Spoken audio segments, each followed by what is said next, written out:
Hello viewers. आज के video में हम डिस्कस करेंगे नॉन रेसिडेंट इंडियन को कौन कौन सी इनकम पर टैक्स पे करना पड़ता है। तो सबसे पहले हम ये पता कर लें कि एनआरआई कौन है for the purpose of income tax.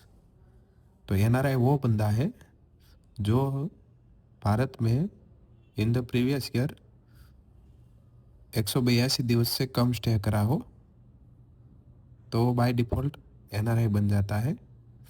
अगर कोई 182 डेज से ज़्यादा यहाँ पर रहता है इंडिया में तो टैक्स रेसिडेंट बन जाता है।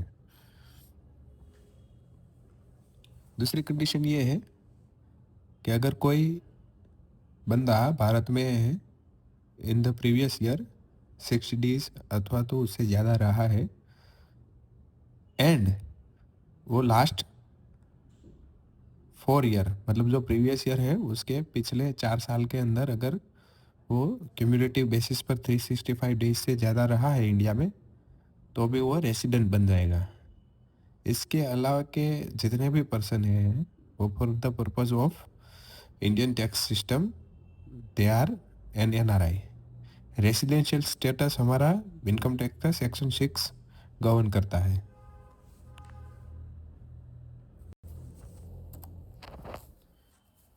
एनआरआई के कौन कौन सी इनकम टैक्सेबल है यहाँ पर। तो एनआरआई ने जो भी सैलरी इनकम अर्न करी है इंडिया में वो यहाँ पर टैक्सेबल है। जो भी उसकी यहाँ पर प्रॉपर्टी है उसमें से उसने रेंट इनकम कमाई है या फिर वो प्रॉपर्टी सेल आउट करी है और उनमें जो उसने कैपिटल गेन कमाया है वो यहाँ पर टैक्सेबल होगा। कोई भी शेयर सिक्योरिटी रियल एस्टेट या कोई भी इंडियन एसेट्स जिसके सेल करने से उसको यहाँ पर कैपिटल गेन अराइज हुआ हो वो यहाँ पर टैक्सेबल होगा।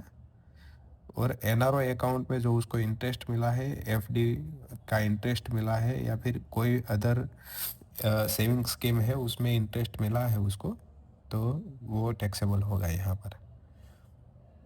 भारत में टैक्सेबल क्या नहीं होगा।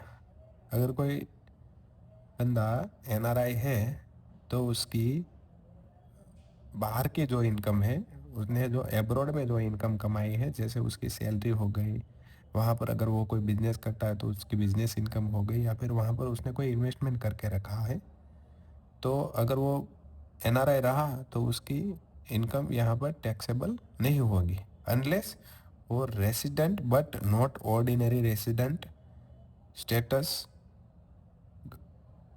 में फॉल करता है। तो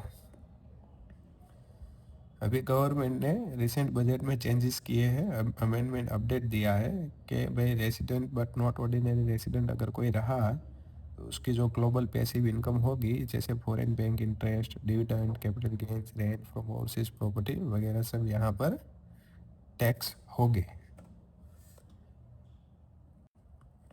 उनको एनआरआई को टैक्स रेट क्या लगेंगे। तो NRI follow the same slab rates as resident individuals. मैं यहाँ पर न्यू टैक्स रिजाइम का टैक्स स्लैब का विवरण दिया है आप देख सकते हैं। और एक मेन पॉइंट यहाँ पर ये है जो रिबेट मिलता है सेक्शन अंडर 87A वो सिर्फ और सिर्फ रेसिडेंट को अवेलेबल है, वो एनआरआई और resident but not ordinary resident को नहीं मिलेगा। यहाँ पर डिडक्शन वो सारे के सारे जितने भी डिडक्शन है वो डिडक्शन क्लेम कर सकता है अगर वो ओल्ड रिजाइम में गया तो। सेम कौन सा आईटीआर लगेगा तो उसको आईटीआर आइधर 2 लगेगा या फिर 3 लगेगा डिपेंड्स ऑन कौन सी इनकम वो अर्न कर रहा है। Due date as applicable to resident Indian July 31। हाँ उनको भी वो डेट एप्लीकेबल होगा अगर कोई एनआरआई यहाँ पर इनकम अर्न करता हो बिजनेस और प्रोफेशन में से बराबर। टीडीएस के रूल्स तो bank deduct TDS on NRO interest at 30%। Property buyer must deduct TDS when purchasing from NRI. Rules तो काफ़ी सारे हैं, मैंने यहाँ जो स्पेसिफिक 2 पॉइंट यहाँ पर कवर कर लिए। एनआरआई हाँ DTW NRI can claim relief if income is taxed both in India and abroad. अगर कोई एनआरआई है उसकी यहाँ पर भी सैलरी इनकम टैक्स होती है और अगर वो मान लीजिए कि यूके का टैक्स रेसिडेंस स्टेटस बनता है वहाँ का, तो वहाँ पर भी उसकी ग्लोबल इनकम टैक्सेबल होती है। तो इन दैट सिनारियो अगर कोई एनआरआई पर्सन ने यहाँ पर इंडिया में टैक्स भरा है, तो टैक्स के क्रेडिट वो जब वहाँ पर रिटर्न फाइल करेगा, सेल्फ असेसमेंट टैक्स वहाँ पर वो भरेगा, तो वहाँ पर वो उसकी क्रेडिट क्लेम कर सकता है।